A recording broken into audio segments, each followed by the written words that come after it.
तर मंडळी, साताऱ्याच्या एक्झिबिशनमध्ये असे बऱ्याच प्रकारचे स्टॉल इलेले, त्यामध्ये ह्यो एक स्टॉल फळांचे गाव धुमाळवाडी, शेतकरी ते ग्राहक डायरेक्ट फळ विक्री.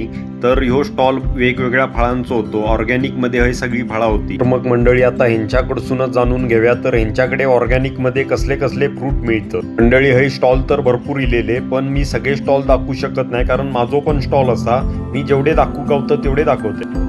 माझे नाव सतीश बापराव पवार, मुक्काम धुमाळवाडी, तालुका फलटण, जिल्हा सातारा. मी स्वतः शेतकरी आहे.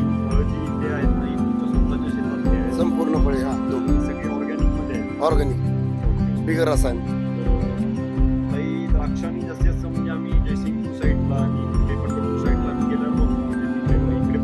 धुमाळवाडी सुद्धा आमचे पिकतात. हो, 19 प्रकारची पिकं, अंजिरा, ते काश्मीरी ॲपल, बोर, कलिंगड आहे, स्ट्रॉबेरी. इकडे तुमच्याकडे साताऱ्यामध्ये जास्त स्ट्रॉबेरी फेमस आहे. आमच्या गावाला फळाचे गाव म्हणून जाहीर केलेलं आहे. आमच्या गावात संपूर्ण फळे पिकतात. काय काय फळं असतात तुमच्या गावामध्ये? आमच्या गावामध्ये द्राक्ष असते, अंजीर, काश्मीरी ॲपल, बोर, कलिंगड, पेरू, टरबूज, चिक्कू, पोपई, ऑर्गॅनिक, सीताफळ, डाळिंब.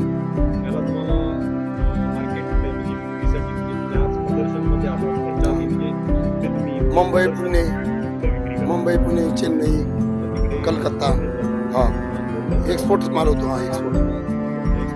हो. मंडळी, तुम्ही बघू शकता, तर फळांचा गाव धुमाळवाडी आणि त्याचे शेतकरी ते ग्राहक फळ विक्री करण्यासाठी या ठिकाणी एक स्वतः शेतकरी इलेले असत. जरा यावं तुम्ही पुढे, या तुम्ही पण या. सतीश बापराव पवार. तर हे सतीश बापूराव पवार म्हणून शेतकरी असत. आणि मामा, तुमचं नाव काय? पुढे या, नाही ते या. पाटोळे.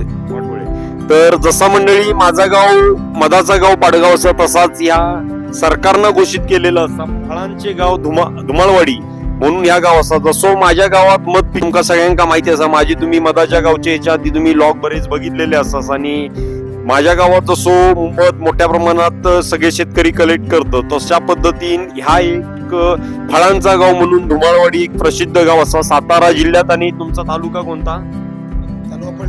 तालुका फलटण. सातारा जिल्ह्यातल्या फलटण तालुक्यातला ह्या धुमाळवाडी म्हणून गाव असा. आणि या गावातले एक शेतकरी असत आणि त्या शेतकऱ्यांका मी स्वतः भेटले. त्यांना याच्या आधी मोठे मोठे पुरस्कार पण भेटलेले असत. आणि हे शेतकरी स्वतः पण शेती करतात फळांची, त्याचबरोबर इतर म्हणजे शेतकरी जे असत त्या सगळ्या शेतकऱ्यांचा माल कलेक्ट करून हे स्वतः शेतकरी पुन्हा मुंबई, त्याचबरोबर गोवा, खाली सिंधुदुर्ग मध्ये पण जाता ना तुम्ही, तर सिंधुदुर्ग अशा बऱ्याच ठिकाणी मुंबई जातात, हैदराबादला जातात. आणि यांची फळा जी असतात हे फ्रूट स्वतः एक्सपोर्ट पण करतात. तर अशा पद्धतीने यांचा फळाचा व्यवसाय असा. आणि मी आज स्वतः यांच्या फळांच्या स्टॉलला मी भेट दिलेली असे. चला तर मग मंडळी, अजून सुद्धा या ठिकाणी स्टॉल काही असत ते तुमका मी दाखवूचे असत. आणि पुढचे पण मी आता तुमका स्टॉल लगेच दाखवते. धन्यवाद.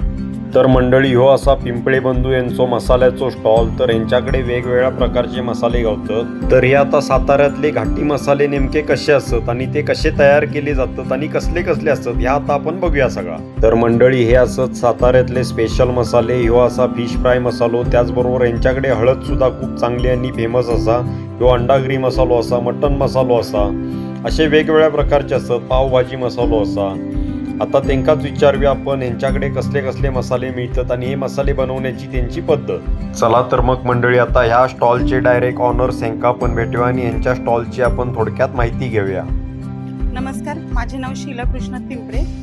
आपण माझ्या फॉर्मचे नाव आहे पिंपळे बंधू मसाला. आपण आपल्याकडे कांदा लसूण मसाला, इतर काही मसाले आपल्याकडे आहेत. फिश फ्राय मसाला आहे, अंडागरी मसाला आहे, मटन मसाला आहे, पावभाजी मसाला आहे, पनीर मसाला आहे, व्हेज पुलाव मसाला आहे आणि चिकन मसाला आहे. आपल्याकडे हळद तर सेलम हलकुलची हळद आपल्याकडे एकदम दर्जेदार क्वालिटीची हळद आपल्याकडे असते. दुसरी गोष्ट की कांदा लसूण मसाला, तो त्याची क्वालिटी आपल्याकडे 2 मिळतात. एक आपण लोकल क्वालिटीला चालवतो, एक स्टँडर्ड क्वालिटीला चालवतो. दुसरी गोष्ट, आपण हा बिझनेस एक लोकांना व्यवसाय मिळावा ह्या दृष्टिकोनातून चालू केला होता की लोकांना एक घरबसल्या व्यवसाय मिळावे. ह्याच्या आधी त्या महिला शेतीमध्ये एक रोजगार म्हणून शेतीमध्ये जात होत्या. आता महिला आपल्या कंपनीमध्ये येऊन महिन्याला 6,000 रुपये पेमेंट त्यांना आपण देतोय तिथे. आणि एक सावलीमध्ये त्यांना कुठेतरी हे व्हावं म्हणून आपण अशा पद्धतीने त्यांच्यासाठी ते एक रोजगार उपलब्ध व्हावा त्याच्यासाठी आपण कंपनी चालू केलेली. मला त्याच्यातून पण मला पण बेनिफिट छान मिळतोय. दुसरी गोष्ट तिथे आपल्याला लोकांना व्यवसाय पण आपण देतोय तिथे. मला सांगा मला जो कच्चा माल लागतो ना म्हणजे मसाले बनवून जी चेन लागते ती तुम्ही कुठून मागवता? आपण ती गुंठूरवरून मागवतो. कर्नाटक. हा, कर्नाटक. कर्नाटकमध्ये सुद्धा संकेश्वर ही मिरची मागवतात. संकेश्वर त्याचबरोबर आपण गुंठूर मिरची मागवतोय आणि लवंगी मिरची कोल्हापूरची ती मागवतोय. बेडगी मिरची मागवतोय. 3 क्वालिटीची मिरची आपण त्याच्यात यूज करतोय. तर जे खडे मसाले असतात ते कुठून येतात तुम्हाला? केरळवरून येतात. हा.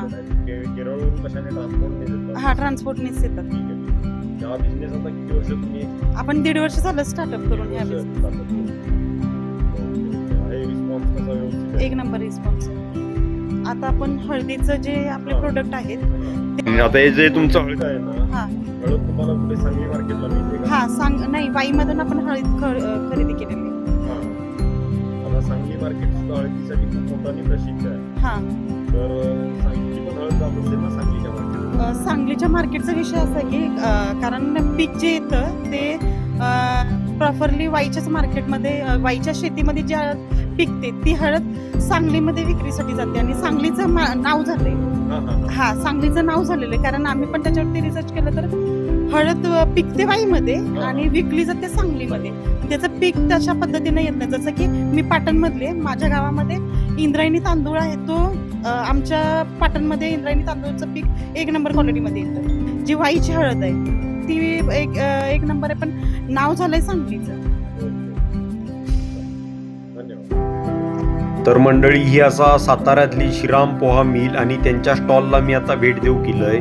तर मंडळी आपल्याकडे गावठी पोहे मिळतात. घाटी पोहे सुद्धा दुकानात विक्रीसाठी येतात आणि ह्यांच्याकडे घाटी पोह्याची मिल असतात. तर ही मिल आता ह्यांची सातारा जिल्ह्यातच असा आणि ते हे स्टॉल घेऊन इलेले असत. तर आता त्यांच्या फर्मला भेटून आता त्यांच्याकडे पोहे तयार करण्यासाठी कसलो कच्चो माल वापरतात आणि पोहे कसे तयार होतात त्याबद्दल आपण त्यांच्याकडसून एक थोडक्यात माहिती घेऊया. नमस्कार, मी अरविंद दामोदर देशपांडे, मुक्काम पोस्ट परळी, तालुका जिल्हा सातारा. सज्जनगड पायथा परळी येथे आपण श्रीराम पोहा मिल म्हणून पोह्याची मिल सुरू केलेली आहे. सदरचा आमचा भाग परळी भाग हा भाताने संपन्न असल्यामुळे आपण राईस मिल सुरू करण्यापेक्षा पोहा मिलकडे काहीतरी वेगळे पोहा मिलकडे वळलेलो आहे. त्यासाठी लागणारा जो कच्चा माल आहे तो आमच्या भागामध्ये 6444 दोडक अशा नावाने ओळखला जातो.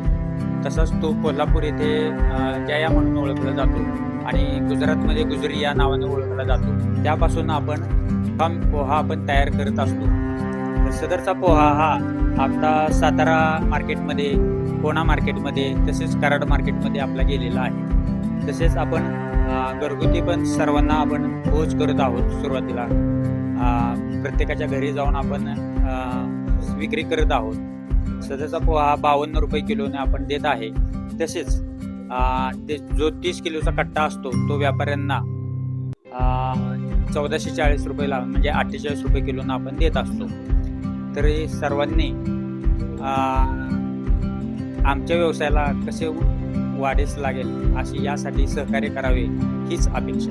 थँक्यू. तर मंडळी आता तुम्ही बघू शकता मी आहे साताऱ्यातल्याच कृषी प्रदर्शन मध्ये मी असे आणि आता ह्या एका युनिटला मी भेट दिली. म्हणजे एक नवीनच एक स्टॉल असेल, तो स्टॉल म्हणजे आहे श्रीराम पोहा.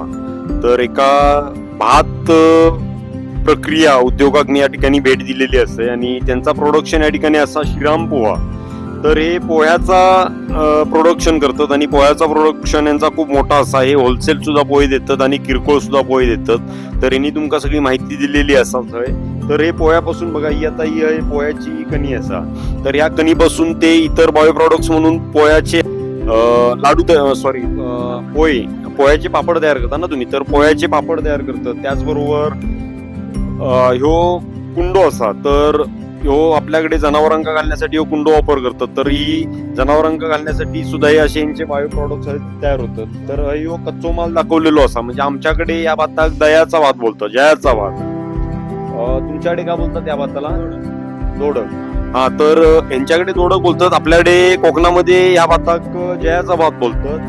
तर अशा पद्धतीने यांचो ह्यो व्यवसाय असा आणि तुमका यांचो पण मी नंबर खाली दिलेलो असे. तुमका जर पोहे लागले होलसेल आणि रिटेल मध्ये तर तुम्ही यांका खाली संपर्क करा आणि धन्यवाद.